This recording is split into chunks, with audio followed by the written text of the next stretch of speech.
Who's going to do better in a crisis situation? Someone who's been tested in life or death circumstances, or someone who hasn't? Who actually would be better for regular decision making?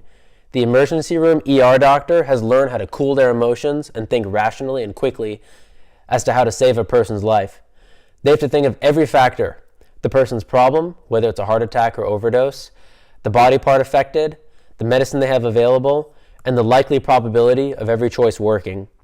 And they have a person's life in their hands.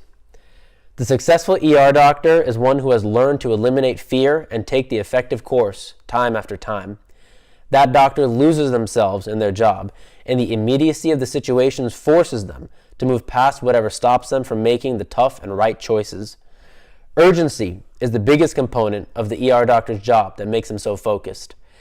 Every decision must be made immediately. There's no time for procrastination. It takes three factors to make the ER doctor so effective. The first is urgency. The second is the importance of the situation.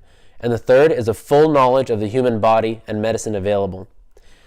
The ER doctor probably has the most heightened career satisfaction of almost any career, as they're fully alert, responding to the moment, and responsible for saving lives. Any person can develop those three qualities and put them into full use in their career: urgency, importance of the task, and full knowledge of the situation. So how can you create those three things in your life and career? Do you want that heightened alertness during work, that heightened satisfaction at day's end when you've done truly amazing things? The ER doctor developed it through being put into an environment where they must develop those skills. You can create those same circumstances for yourself. Even in a mundane task like filing papers or cooking dinner, you can give yourself a deadline that gives you urgency. You can think about why it's important, and you can make sure to do it really well. That can apply to anything from filing papers to being an ER doctor. There are drawbacks to working like this. ER doctors have very high stress levels and burn out more quickly than other doctors do. That's because they immerse themselves and work at an intensity that's too fast-paced to sustain. They're more tired after leaving work than other doctors are. The idea with you is to get your intensity so high from time to time and continue to increase the intensity. Go really hard one day and then relax.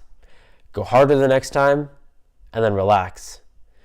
If you were put into an emergency situation right now, you too would function like an ER doctor. You'd have no time.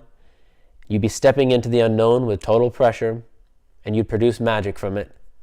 The magic is always in the unknown. This applies to athletes, actors, artists, and any person for any life situation. When you are in an unfamiliar situation and you need to operate on instinct, ER doctors have honed their instincts. And if they didn't, they wouldn't be in the ER very long because they wouldn't be producing results. The ER doctor can go to a calm place when they go home, but that's not the performance theater. The performance theater is always in the unknown, with critical work to be done. If you look at how many problems there are in the world today, your active participation, doing your part as best as you possibly can, is essential to making the world a better place. Not to mention how good it will feel for yourself.